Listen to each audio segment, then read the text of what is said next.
The morning light filtered through Sarah's bedroom window, a soft, hazy glow that usually promised a gentle start to her day. But lately, mornings had become less about promise and more about perplexing questions. As she stretched, her hand brushed against the bedside lamp. She distinctly remembered turning it off, facing the wall, before falling asleep. Now it was turned slightly inward, its base nudging a stack of books she'd left perfectly aligned. A small sigh escaped her lips. Another morning, another subtle shift. It started innocently enough, a misplaced remote control, a kitchen chair pulled a few inches from the table. Then it escalated. Her favorite mug, always on the top shelf, would be found on the lower one. Her carefully arranged closet, a symphony of color-coded blouses, would have a shirt folded inside out, tucked away in the wrong section. Initially, Sarah had laughed it off. Must be sleepwalking, she'd mumbled to her reflection, forcing a smile that didn't quite reach her eyes. She'd tried setting up her phone to record, but every morning the video would be mysteriously paused or the battery inexplicably drained. She told herself it was just exhaustion, a side effect of her demanding job, an overactive subconscious rearranging her world while she slept. It was unsettling, yes, but certainly not sinister. After all, what else could it be? This particular morning, the unease felt heavier. She walked into the living room, and the rug, which she'd centered perfectly last night, was now noticeably skewed, its corner peeking out from under the coffee table. Her heart gave a little flutter, a nervous butterfly in her chest. She smoothed the rug back into place, a growing sense of disquiet settling over her. This wasn't just sleepwalking, it felt deliberate. The real turning point came a few days later. It was a Tuesday, a regular mundane morning. Sarah was brushing her teeth, staring blankly at her reflection, when her gaze drifted to the toothbrush holder. There, nestled amongst her own electric toothbrush and her spare manual one, was a third, unfamiliar manual toothbrush. It was a generic white one, clearly new, but definitely not hers. She didn't have house guests. She hadn't bought it. Her hand paused, the toothbrush halfway to her mouth. A chill, unlike any she'd ever felt, trickled down her spine. This wasn't sleepwalking. Sleepwalking didn't buy toothbrushes. Sleepwalking didn't neatly fold shirts or nudge lamps. This was something else entirely. The realization hit her with the force of a physical blow. Someone was in her apartment. Or perhaps something. The innocent assumption shattered, replaced by a cold dread. Who was this person? What did they want? The thought of being watched, of her space being invaded in such an intimate, methodical way, sent shivers through her. She felt like a character in a story, one she desperately wanted to step out of. But this was her life, her home, and she knew, with a certainty that chilled her to the bone, that she had to find out. That night, Sarah didn't try to record anything. Instead, she prepared. She made sure all her blinds were drawn tight, sealing her apartment off from the outside world. She checked the lock on her front door, testing it twice, 3 times. She laid out her clothes for the morning, just as she always did, but with a new, unsettling awareness.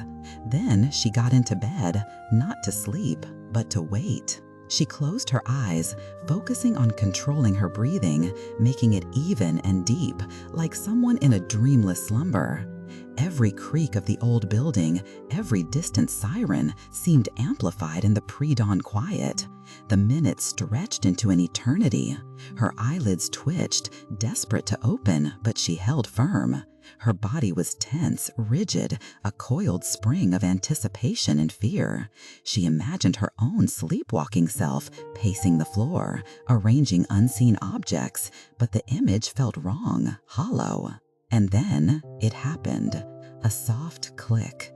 Distinct, unmistakable, the sound of her front door lock disengaging. Sarah's breath hitched, but she didn't move a muscle.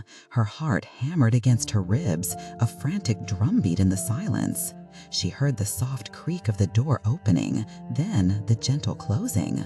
Footsteps, so light they were barely discernible, padded across the living room floor, heading towards her bedroom. The light in the hallway clicked on, then off again. A shadow fell across her closed eyelids. Sarah's entire being screamed to open her eyes, to confront whatever was there, but a deeper, primal instinct held her frozen, pretending to be utterly oblivious. A figure stepped into the room. Sarah could feel its presence, a warmth radiating just inches from her bed. Through the slightest crack in her eyelids, barely a sliver, she saw her own silhouette against the pale light filtering from the street lamps outside. It was her height, her build, even the loose t-shirt she preferred for sleeping. The figure moved slowly, gracefully, towards her dresser.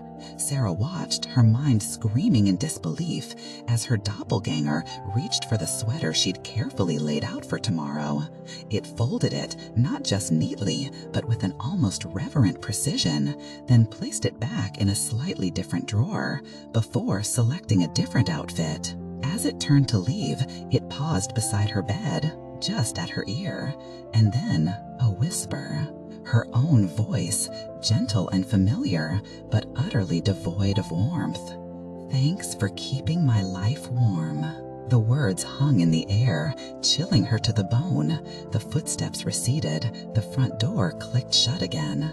Sarah laid there, unmoving, for what felt like hours.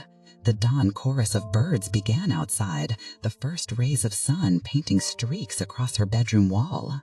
The terror was replaced by a profound, hollow understanding. It wasn't an intruder, it was her, or at least a copy that had apparently been using her apartment, her belongings, her life as a place to return to, a temporary holding pattern, while she, Sarah, had unknowingly been the caretaker, keeping her life warm, indeed. A caretaker for a life that was perhaps not entirely her own. The woman who wore her smile, but not her eyes, was not invading her life, but perhaps reclaiming it. The question wasn't who was doing this, but which one of them was real.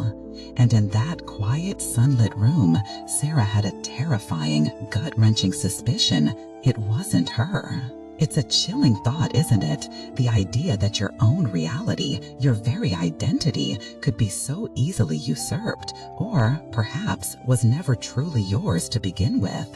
This story of Sarah and her doppelganger reminds us that sometimes the greatest mysteries and the deepest fears lie not in the unknown, but in the unsettling familiarity of our own reflections.